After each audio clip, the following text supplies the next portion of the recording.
ప్రియ పరలోకపు తండ్రి, జీవము కలిగిన దేవా, నీ కుమారుడు మా రక్షకుడైన యేసుక్రీస్తు పరిశుద్ధమైన నామంలో నీ బిడ్డలము నీ పరిశుద్ధ పాదముల చెంత స్తుతులు, స్తోత్రాలు, వందనాలు చెల్లిస్తున్నాం. ఈ క్షణం వరకు మమ్మలను కాచి కాపాడావు. నీ కృపాక్షేమాలు తోడుగా ఉంచావు.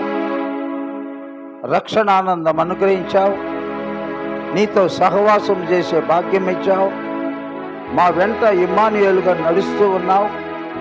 మాకు ముందుగా నడుచుచు మా కొరకు మార్గము సరళం చేస్తున్నావు. ఆరోగ్యాలు ఇస్తున్నావు. అనుదిన ఆహారం ఇస్తున్నావు. గర్భఫలమును క్షేమంగా భద్రపరుస్తున్నావు. మా జీవనోపాధిని ఆశీర్వదిస్తున్నావు.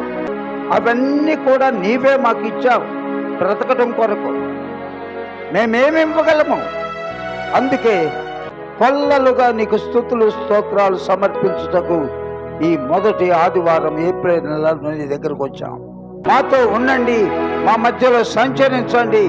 సమస్త మహిమ ఘనత నీకే ఆరోపిస్తూ ప్రభు అయిన యేసుక్రీస్తు నామంలో ప్రార్థించి వేడుకుంటున్నాం తండ్రి, ఆమేన్.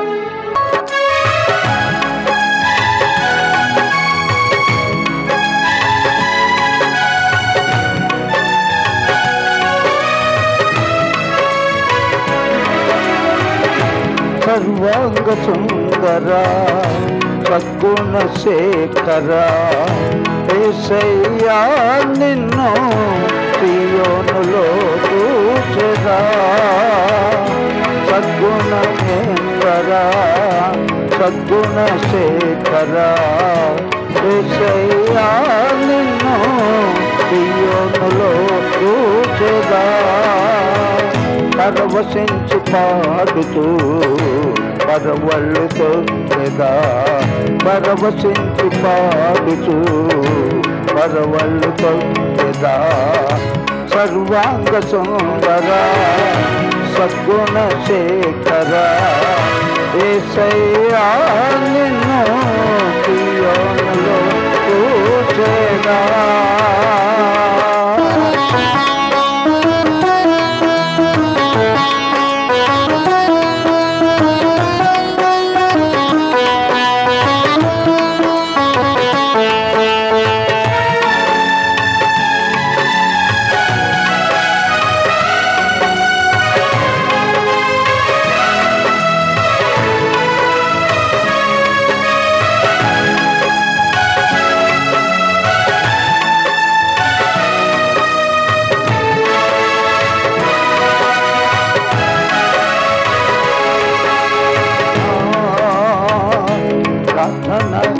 ఆలకించువాడా నా కన్నీరు తుడుచువాడా,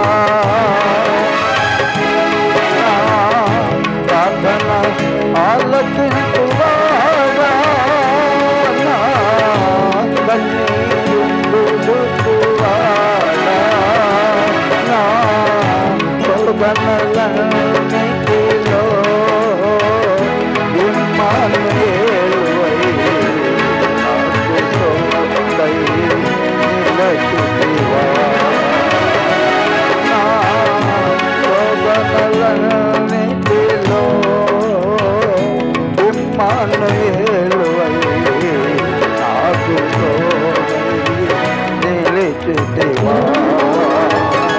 సర్వాంగ సుందర సద్గుణ శేఖర యేసయ్యా, నీవు సియోనులో చూచెదా. పరవశించి పాడుతూ పరవళ్ళుతో లేదా. యేసయ్యా, నిన్ను సియోనులో చూచెదా. పరవశించి పాడుతూ పరవళ్ళుతో లేదా. పరవశించి పాడుతూ పరవళ్ళుతో లేదా. పరవశించి పాడుతూ పరవళ్ళుతో లేదా. అందరం చప్పట్లు కొడదాం.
హల్లెలూయా.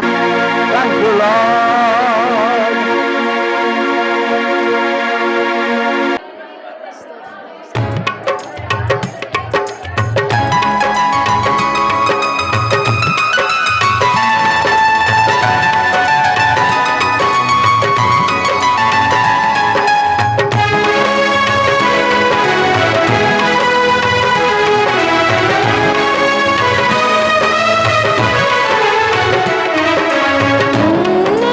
నన్ను విడిచినా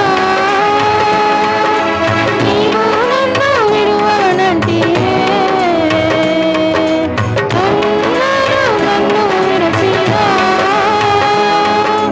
నీవు నన్ను విడువనంటివే. నా తల్లియు నీవే, నా తండ్రియు నీవే, నా యేసయ్యా. నా తల్లియు నీవే, నా తండ్రియు నీవే, నా తల్లి తండ్రి యేసయ్యా. అందరూ నన్ను విడిచినా నీవు నన్ను విడువనంటివే. అందరూ నన్ను విడిచినా నీవు నన్ను విడువనంటివే.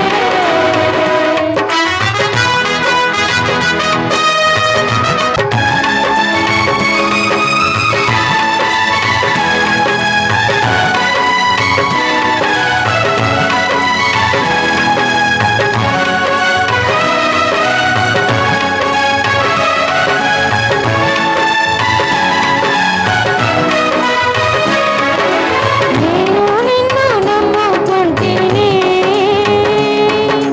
నీవు భయపడకంటివే. నేను నిన్ను నమ్ముకుంటిని, నీవు భయపడకంటివే. నా తోడయు నీవే, నా నీడయు నీవే, నా తోడు నీవే యేసయ్యా. నా తోడయు నీవే, నా నీడయు నీవే, నా తోడు నీవే యేసయ్యా. అందరూ నన్ను విడిచినా నీవు నన్ను విడువనంటివే. అందరూ నన్ను విడిచినా నీవు నన్ను విడువనంటివే. నా తల్లియు నీవే, నా తండ్రియు నీవే, నా తల్లి తండ్రి యేసయ్యా. నా తల్లియు నీవే, నా తండ్రియు నీవే, నా తల్లి తండ్రి యేసయ్యా. నా తల్లియు నీవే, నా తండ్రియు నీవే, నా తల్లి తండ్రి యేసయ్యా. నా తల్లియు నీవే, నా తండ్రియు నీవే, నా తల్లి తండ్రి యేసయ్యా. అందరూ నన్ను విడిచినా నీవు నన్ను విడువనంటివే. అందరూ నన్ను విడిచినా నీవు నన్ను విడువనంటివే. యూదారాజు మన పితరుడైన దావీదు సగం జీవితం తర్వాత మారు మనసు పొంది దేవుని హృదయానుసారుడు, దేవుని యొక్క చిత్తం అతడు అంతా నెరవేర్చాడని సగం వయసు నుండి రాయబడాల అతని గురించి. బాల్యము నుండే దేవుడు ఎలా నేను సంతోషపరచాలి, దేవుణ్ణి నన్ను బట్టి నా దేవుడు ఎలా ఆనందిస్తాడు, ఎప్పుడు అదే తలంపులు, ఎప్పుడు అదే ఆలోచనలు. తండ్రి ఆఫ్టర్ ఆల్ చిన్న కుమారుడని లెక్క చేయకపోయినా తండ్రి మందను కాయడానికి ప్రతిరోజు జాగ్రత్తగా తీసుకువెళ్తూ ఉండేవాడు. ఒక మంచి పచ్చిక ఉన్న స్థలంలో పెట్టి ఒక చోట కూర్చొని తన చేతిలో ఉన్న 10 తంతుల సితార పెట్టుకొని ఎప్పుడు స్తోత్ర గీతాలు పాడటమే. బైబిల్‌లో 150 కీర్తనలు ఉన్నాయి. అన్నీ దావీదు రాసినవి కాదు.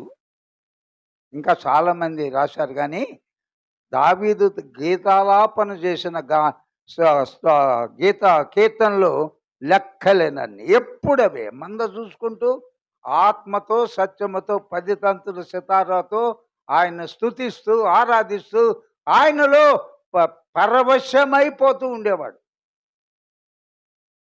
సరే, ఆ గాథ అంతా చెప్పట్లేదు. ఒకరోజు సౌలు సైన్యంలో ఉన్న తన అన్నలను చూడ్డానికి కొన్ని పేలాలు, కొన్ని రొట్టెలు, కొన్ని ఇటువంటి ఆహార పదార్థాలు, ఆయన అన్నోళ్ళు ఎలా ఉన్నారో, యుద్ధం ఎలా జరుగుతుందో,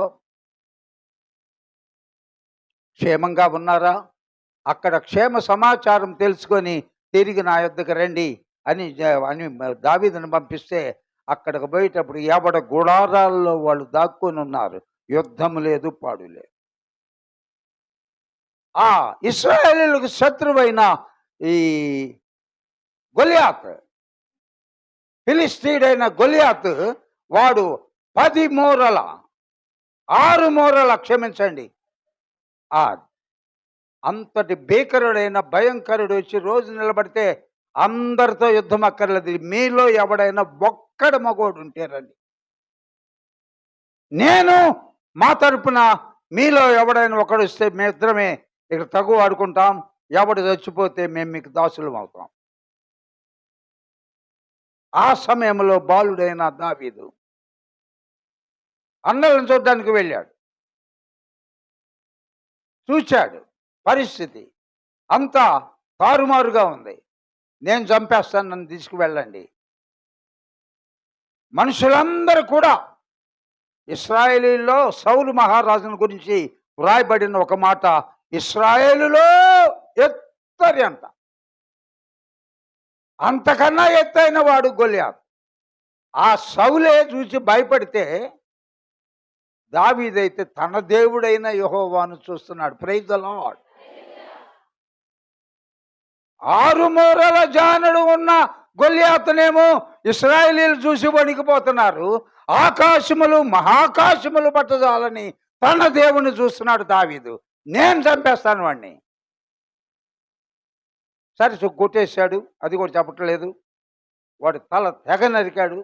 అప్పుడు ఇశ్రాయేల్ దేశంలో ఉన్న స్త్రీలందరూ తంబురతోనూ నాట్యముతోనూ సౌలుకు 1000 కొలదిగాను, దావీదునకు 10,000 కొలదిగాను నాట్యము చేస్తూ పాటలు పాడుతున్నప్పటి నుంచి అతని హృదయంలో కలిగిందంట, విషపు చూపు నిలిపాను.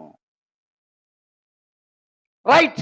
ఇక దావీదు బ్రతికినంత కాలము సౌలు ఉద్యోగం చేస్తున్నాడు, రాజ్యాన్ని మర్చిపోయాడు. ఎప్పుడు దొరికితే అక్కడ చంపాల. దావీదుని చంపేస్తే నా సింహాసనముకి ఎన్నడూ ముప్పు ఉండదు. అది ఒక పనిగా పెట్టుకొని 3,000 మంది సైన్యాన్ని, పరాక్రమశాలను పక్కన పెట్టుకొని నిరంతరము ఆ అరణ్యములో ఉన్నాడా, ఈ అరణ్యములో ఉన్నాడా, ఆ గుహలో ఉన్నాడా, ఈ గుహములో ఉన్నాడా, తిరుగుతూ ఉండగా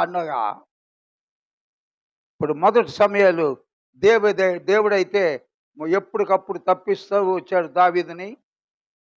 అయితే దేవుని యొక్క సంకల్పం బట్టి దావీదు సంపూర్ణంగా క్షేమంగా ఉన్నాడు. మొదటి సమయాల గ్రంథము 31వ అధ్యాయము.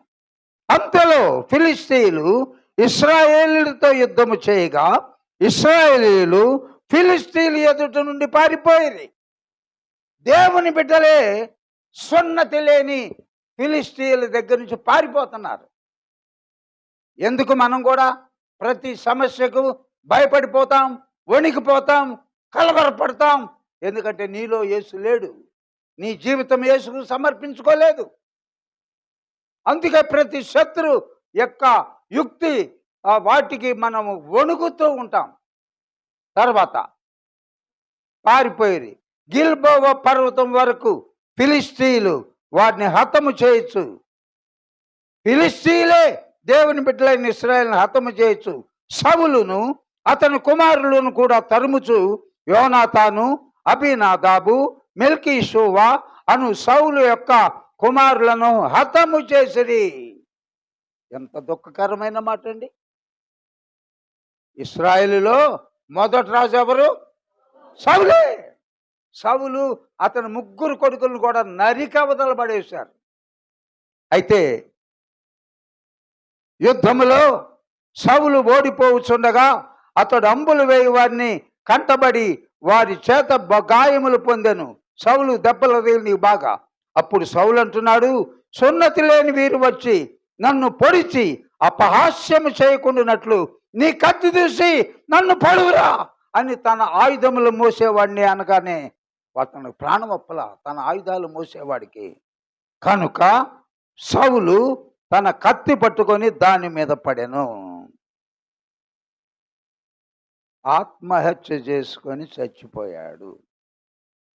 క్రైస్తవులు ఆత్మహత్య చేసుకోవచ్చా? ఎందుకు చేస్తున్నారు? వారు దేవుని బిడ్డలు కాదు, దేవునిని ఎరగరు, ఆరాధించటకు రారు, వారి పాపాలు ఒప్పుకోరు, వారి జీవితమును యేసయ్యకు సమర్పించుకోరు. అటువంటి పిరికి పందలు చేసే కార్యం ఏంటంటే, ఇక నా వల్ల కాదు, వేస్ట్ ఈ జీవితం. సౌలు ఎంత దిగజారిపోయాడు. చివరికి తన కత్తి మీద తానే పడి ఫిలిష్తీయుల చేతిలో పడకుండా చాలు అని ఆత్మహత్య చేసుకున్నాడు. అంతకుముందు ఏం చేశాడు? కర్ణపిశాచి దగ్గర పోయాడు.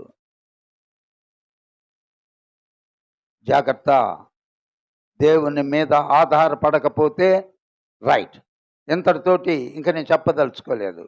ఆ తర్వాత రోజు ఫిలిష్తీయులు దండులోకి వచ్చి ఈ శవాల దగ్గర ఉన్న వెండి బంగారాలు మొత్తం దోచుకొని సౌలు తలను తెగగొట్టి వారి దేవాలయమునకు ఏలదీశారంట. ఎంత అవమానకరము దేవునికి. సౌలు మొట్టమొదటి రాజు తల తీసి వాళ్ళ గుడి మీద కట్టారంట. వారి ఆయుధాలన్నీ ఏరుకొని వారి దేవతా విగ్రహాల దగ్గర పడేశారంట. కత్తులు డాళ్ళు. రైట్. దేవుడు దావీదు పక్షముగా ఉన్నాడు. దావీదు కుటుంబం అంతకంతకు వర్ధిల్లింది. బ్రతికినంత కాలము సౌలు దావీదునకు మనశ్శాంతి లేకుండా చేశాడు. దావీదు అంతటి మంచి మనసు కలిగిన వాడంటే, అంత కీడు చేసిన, అంత హింసించిన, అన్నిసార్లు తరిమిన, మనశ్శాంతి లేకుండా చేసిన 2వ సమూయేలు గ్రంథము 9వ అధ్యాయము. 2వ సమూయేలు, ఇందాక 1 సమూయేలు చెప్పాను, ఇది 2వ సమూయేలు గ్రంథము 9వ అధ్యాయం తెరవండి. సౌలు చచ్చిపోయాడు, పేడ వదిలిపోయింది అనుకోలే దావీదు. యోనాతాను చచ్చిపోయాడు, నా ప్రియమైన స్నేహితుడు అయ్యో అనుకున్నాడు. ఇప్పుడు 9వ అధ్యాయము ప్రారంభం మాటలు. అటువంటి పరిస్థితుల్లో పగంతా లేకుండా ద్వేషమంతా మింగివేసి దావీదు అంటున్నాడు, యోనాతానును బట్టి నేను ఉపకారము చూపుటకు సౌలు కుటుంబంలో ఎవడైనా కలడా అని దావీదు అడిగాను. సౌలు కుటుంబమునకు సేవకుడగు సీబా అని ఒకడుండగా వారు అతనిని దావీదు నొద్దకు పంపించేది. అప్పుడు రాజు అడుగుతున్నాడు, యెహోవాకు నాకు దయ చూపునట్లుగా నేను ఉపకారం చేయుటకు సౌలు కుటుంబంలో ఎవడైనా ఒకడు శేషించి ఉన్నాడా అని అడుగగా సీబా చెప్తున్నాడు, అయ్యా, యోనాతానుకు కుంటి కాళ్ళు గల కుమారుడు ఒకడున్నాడని రాజుతో మనవి చేశాను. యోనాతానికి ఎటువంటి కొడుకున్నాడంట? పుట్టుకు నుండే కాళ్ళు లేకుండా పుట్టాడా? 4వ అధ్యాయము 2వ సమూయేలు గ్రంథము 4వ అధ్యాయము 4వ వచనము చదువుతున్నాను. అందరు తెరవండి, చూడండి దయచేసి. సౌలు కుమారుడకు యోనాతానునకు కుంటివాడొక కుమారుడు ఉండెను. పుట్టుక నుండి కాదమ్మా, యెజ్రెయేలు నుండి సౌలును గురించి యోనాతాను గురించి వర్తమానం వచ్చినప్పుడు ఇతను ఎవరు? ఆ కుమారుడు ఎన్ని సంవత్సరాల వయసు అంట? 5 సంవత్సరాలు పిల్లవాడు మాత్రమే. మెఫీబోషెతు. వాని దాది వాణ్ణి తప్పించుకొని వాణ్ణి క్షేమంగా తీసుకెళ్లాలని వాణ్ణి ఎత్తుకొని పరుగున పారిపోగా వాడు ఆ దాది చేతిలోంచి పడి కాళ్ళు ఇరిగి కుంటివాడాయను. వాని పేరు మెఫీబోషెత్. Praise the Lord. పుట్టుకుంటివాడు పుట్టుగుడ్డువాడు కాదండి పాపము. 2008లో యేసన్న గారి టీం తోటి మేము ఒక 70 మందిమి ఇజ్రాయెల్ దేశం వెళ్ళాం. ఆ టూర్ ముగిసింది హ్యాపీగా. 12 రోజుల అనంతరము మేము హైదరాబాదులో ముంబైలో దిగాము. ముంబై నుంచి హైదరాబాద్కు ఫ్లైట్ ఎక్కాం. ఒక కొద్ది నిమిషాల్లో హోటల్ తాజ్ భయంకరమైన ఉగ్రవాద దాడి జరిగింది. అటుగుండానే మేము వచ్చాము అంతకుముందు. అప్పుడు ఏం జరిగిందో అప్పుడు పేపర్లు చూసిన వాళ్ళందరికీ తెలుస్తుంది, టీవీ న్యూస్ చూసిన వాళ్ళందరికీ తెలుస్తుంది. ఇజ్రాయెల్ మేడ్ ఒక దాసి, ఒక మోజెస్ అనే 5 years బాయ్ ఈ కాల్పుల్లో నుండి అసలు విచక్షణారహితంగా కాల్చేస్తున్నారు. దొరుకుతున్నాడు వీడు. ఆడపిల్ల, చిన్నపిల్లోడా, ఆడపిల్ల, పెద్దోడా, ముసలోడా, ముతక ఏమీ లేదు. ముసుగులు కప్పుకొని వచ్చేసారు. ఒకసారి హెలికాప్టర్తో దిగేశాడు. బొంబార్డ్ చేస్తున్నారు అదంతా. ఇజ్రాయెల్ ఒక ఆమె, క్షమించండి, ఇండియన్ ఒక ఆమె ఒక బాబుని చూసింది. వాడు 4 సంవత్సరాలు. బిక్కుమంట ఈ శబ్దాలకి గందరగోళం అవుతుంటే ఒక ఆమె గమనించి ఆమెను పిల్లోని ఎత్తుకొని పరిగెత్తి దాక్కొని ఇజ్రాయెల్లో 3-4 పేర్లు చాలా ఫేమస్. ఒకటి మోసెస్, ఒకటి డేవిడ్, ఒకటి శామ్యూల్, అబ్రహాం. వీళ్ళందరూ మోసెస్ అనేవాడిని దాచిపెట్టింది. మొత్తం నాశనం అయిపోయినా కానీ మోసెస్ బతికాడు. దేవుని స్తోత్రం. ఆ అబ్బాయికి 5 సంవత్సరాలు. ఇజ్రాయెల్ గవర్నమెంట్ వెరీ నెక్స్ట్ ఒక్క వారం రోజుల్లో ఆ తల్లిని, తల్లి అంటే ఈ దాసిని, కాపాడిన దాసిని, మోసెస్ అనే 5 సంవత్సరాల బిడ్డను తీసుకువెళ్ళి స్పెషల్ ఫ్లైట్లో ఇజ్రాయెల్ తీసుకువెళ్ళి మహా గొప్ప సత్కారం చేసి ఇంత ధనధాన్యాలు ఇచ్చి ఆమెను పంపించారు. దేవుని స్తోత్రం.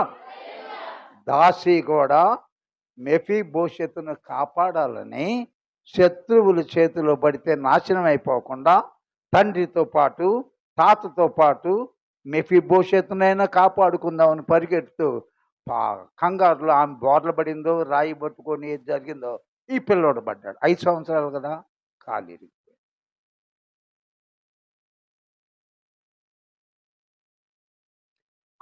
అందుకని సింహాసనం ఎక్కిన తర్వాత దావీదు యేసయ్య లాంటి మనసు కలిగిన వాడు, ఐగుప్తులో ఉన్న యోసేపు లాంటి మనసు కలిగిన వాడు. సౌలు కుటుంబంలో నా స్నేహితుడైన, నా కళ్ళు చూడాలి ప్లీజ్, అందరు నా వైపు చూడాలి. నా ప్రాణ స్నేహితుడైన యోనాతాను కుటుంబంలో, సౌలు కుటుంబంలో నేను చేయుటకు ఎవడైనా ఉన్నాడా? నాశనం అయిపోయారు చాలు అనుకోలా. శత్రుశేషం మిగలలేదు చాలు దేవాన్ని నీకు స్తోత్రం అనుకోలా. తన స్నేహితుడైన యోనాతానును బట్టి సౌలు కుటుంబంలో మేలు చేయుటకు ఎవడైనా ఉన్నాడా? అయ్యా, ఒకడున్నాడు. యోనాతానుకు పుట్టిన ఒక కుమారుడు ఉన్నాడు. అయితే వాడు కుంటివాడు. రైట్. అతడు ఎక్కడున్నాడు? 4వ వచనం. అతడు ఎక్కడ ఉన్నాడని రాజు అడుగగా సీబా చెప్తున్నాడు, చెత్తగించుము, లోదేబారులో అమ్మీయేలు కుమారుడగు మాకీరు ఇంట ఉన్నాడు. Praise the lord. లోదేబారు అంటే లోకము అని అర్థం. అందరు వింటున్నారా? లోదేబారు అనగా దేవుడు లేడు, ప్రార్థన లేదు, పూజలు లేవు, స్తుతించడం లేదు, స్తోత్ర గీతాలు ఏమి లేవు. శరీరాశ, నేత్రాశ, జీవపడంబం, అది లోకం. లోదేబారులో, లోకములో ఆ కుంటివాడు మాకీర్ అనే వాడి దగ్గర ఉన్నాడయ్యా. మాకీర్ అనగా అమ్మబడిన వాడు అని అర్థం. అమ్మబడిన వాడు. యాకోబు తోబుట్టువు పెద్ద ఆయన ఒక ఆయన ఉన్నాడు. ఎవరు? దేనికి అమ్ముడిపోయాడు? ఒక్క పూట కూటి కొరకు 12వ అధ్యాయము హెబ్రీలకు రాసిన పత్రికలో రాయబడి ఉంది. ఒక్క పూట కూటి కోసము తన జ్యేష్ఠత్వం అమ్మివేసిన దేవుడు మన కోసం బైబిల్ గ్రంథంలో వ్రాసిపెట్టాడు. చాలా మంది ఇప్పుడు అమ్ముడుపోతున్నారు. లంచాలు ఇస్తే చాలు ఎటువంటి కేసు అయినా తల్లకిందులు చేసేస్తారు. ఆహాబు, అతని గురించి చదువుతారా? Thank you lord. మొదటి రాజుల గ్రంథము 21వ అధ్యాయము. తన్ను తాను అమ్ముకొనిన ఎవ్వడు లేడు. అంత పనికిమాలినోడు ఎవడు లేడు.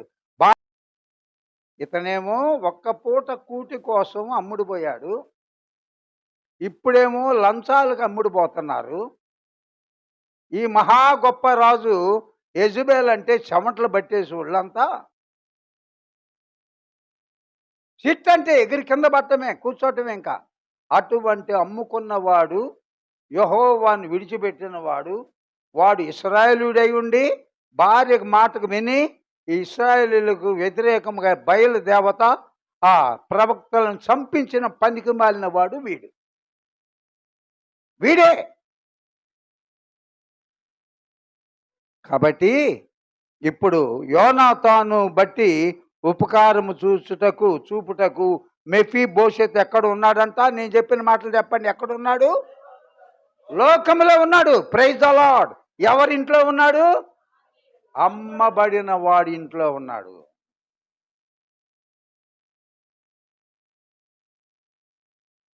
అప్పుడు 5వ వచనము. అప్పుడు రాజైన దావీదు మనుషులను పంపి, ఎంత మంచి దావీదమ్మా, మనుషులను పంపించి లోదెబారులో ఉన్న అమ్మీయేలు కుమారులకు మాకీరు ఇంట నుండి అతను రప్పించాను. అంత మాత్రమేనా? సౌలు కుమారుడైన యోనాతానుకు పుట్టిన మెఫీబోషెతు దావీదు వద్దకు వచ్చి సాగిలపడి నమస్కారం చేయగా, దావీదు, మెఫీబోషెతు నా కుమారుడా. అతను పిలిచినప్పుడు అతడు చిత్తము, నీ దాసునైన నేనున్నాను, నువ్వు దాసుడవు కాదు. తప్పిపోయిన కుమారుడు కూడా ఏమంటున్నాడు? బుద్ధి వచ్చినప్పుడు జ్ఞానం తెచ్చుకొని తిరిగి నా తండ్రి ఇంటికి వెళ్తాను, అక్కడ పనివారికి కూడా కడుపు నిండా ఆహారం ఉంది, నీ కుమారుని అనిపించుకోవటానికి నీ యోగ్యుడని కాను, నీ దాసులలో ఒకనిగా నన్ను చేర్చుకో అని అడుగుదామనుకొని బయలుదేరి వచ్చాడు. అయితే తండ్రి ఏమన్నాడు? దాసులు ఒక 50 మంది ఉన్నారు, నువ్వు 51వ మందికి ఉన్నాడా? కుమారుడుగానే తీసుకున్నాడా? కుమారుడుగానే. చచ్చిన కుక్కను మెఫీబోషెతు, కుంటోడిని, నా తల్లి లేదు, నా తండ్రి లేదు, కాళ్ళు లేవు, నేను చచ్చిన కుక్కను, నేను నీకేం చేయగలను? ఇక్కడ చూడండి 7వ వచనం. అందుకేనమ్మా దావీదు ద గ్రేట్ కింగ్ ఓవర్ ఇశ్రాయెల్. అందుకు దావీదు, నీవు భయపడవద్దు, నీ తండ్రి అయిన యోనాతాను నిమిత్తము నిజముగా నేను నీకు ఉపకారం చూపి నీ పితరుడైన సౌలు భూమి అంతయు నీకు మరలా ఇప్పింతును. మరియు నీవు ఈ 1 సంవత్సరమే కాదయ్యా, నువ్వు బ్రతికినంత కాలము నా బల్ల యొద్దనే భోజనము చేయుదువు అని అనగా, అతడు నమస్కరించి, చచ్చిన కుక్క వంటి వాడనైన నా ఎడల నీవు దయచూపుటకు నీ దాసుడునగు నేను ఎంతటి వాడను. అమ్మా, రాజభోజనం ఎప్పుడైనా తిన్నారా? నేను ఆ ప్రశ్న అడగకూడదు, మనం రాజులం కాదు కదా. సొలొమోను గురించి వ్రాయబడి ఉంటుంది. సొలొమోను కాలంలో నేను లేను కాబట్టి నేను చూసిన ఇశ్రాయెల్లో ఒక డైనింగ్ హాలు, ఇక్కడ మన చర్చి మొదలు పెట్టుకొని మెయిన్ రోడ్డు మీద అంబేద్కర్ బొమ్మను చూసారా, అంత డైనింగ్ హాల్ ఇదంతా. ఇక్కడ నుండి స్టాచ్యూ అంత పొడవున ఇదంతా ఒక డైనింగ్ హాల్. ఆ బారున ఎడ్జ్ అంతా పెట్టుకొని ఉంటే మెను అన్నీ ఎన్ని జంతువులు తినగలరో అన్ని జంతువుల డిషెస్ ఫ్రై చేసినవి వరుసగా పెట్టుంటాయి. ఎన్ని రకాల శ్రేష్టమైన పండ్లు ఉంటాయో వరుసగా పెట్టుంటాయి. బ్రెకోలీ లాంటి ఆకుకూరలు అటువంటివి పెట్టుంటాయి. ఓ రకరకాలు చెప్పలేము.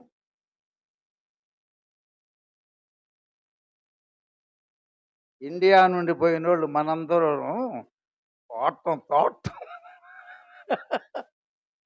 ప్లేట్ నుండి ఒకటే తోడేటప్పటికి 94 డిషెస్ వెనుకున్నాయి. కళ్ళు బయర్లు గమ్ముతాయి.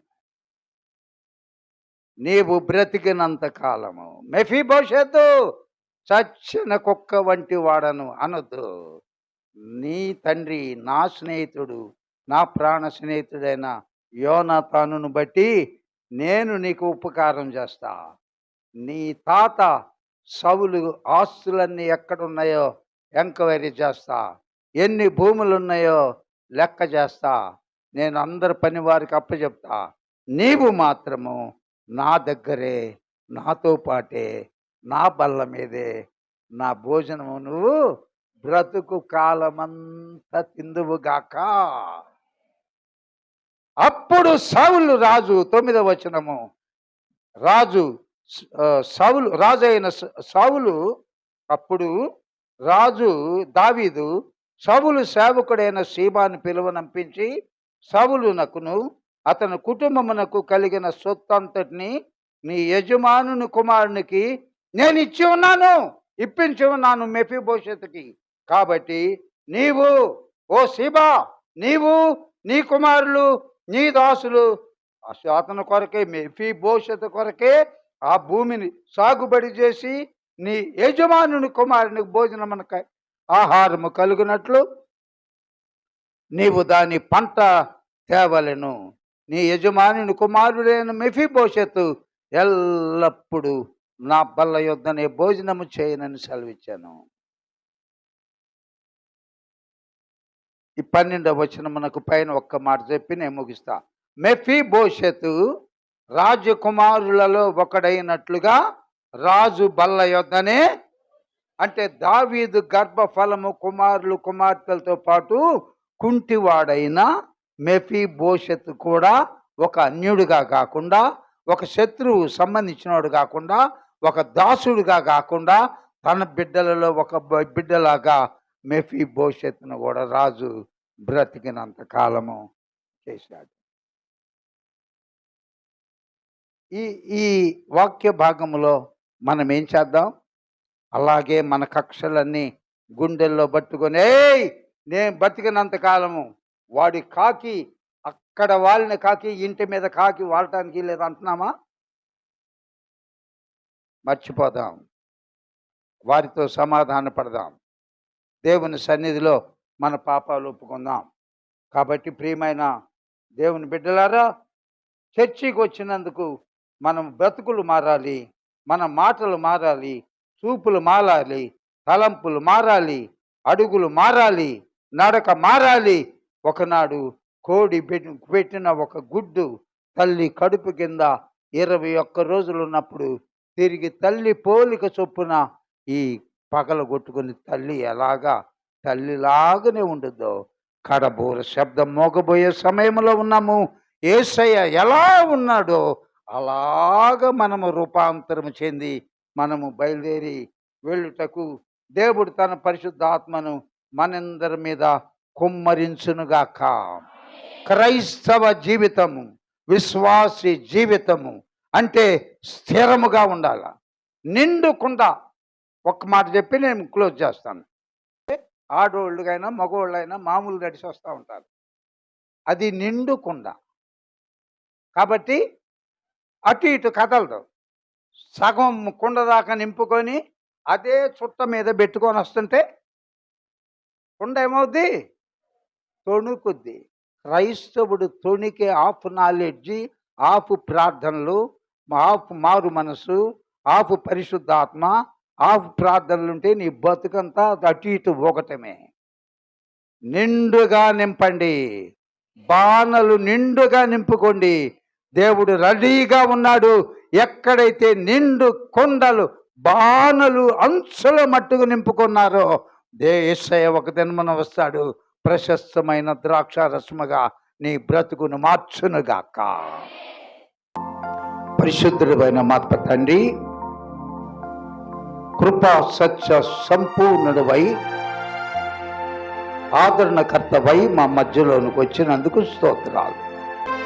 సమస్త ఘనత, మహిమ, ప్రభావములు మీకే ఆరోపిస్తూ అందరికీ ఆశీర్వాదాలు పరము నుండి కుమ్మరించావని నమ్ముతూ నీ పాదాలకు స్తోత్రాలు చెల్లిస్తూ యేసయ్య నామములో అడిగినవన్నీ పొందుకొని ఉన్నాము తండ్రి. మన తండ్రి అయిన దేవుని యొక్క ప్రేమ, కుమారుడైన యేసు క్రీస్తు యొక్క కృప, ఆదరణకర్త పరిశుద్ధాత్మ దేవుని అన్యోన్య సహవాసము, సమాధానము, సన్నిధి, సంతోషము రాకడ పర్యంతరము మనకు తోడుగా నడిపించును గాక.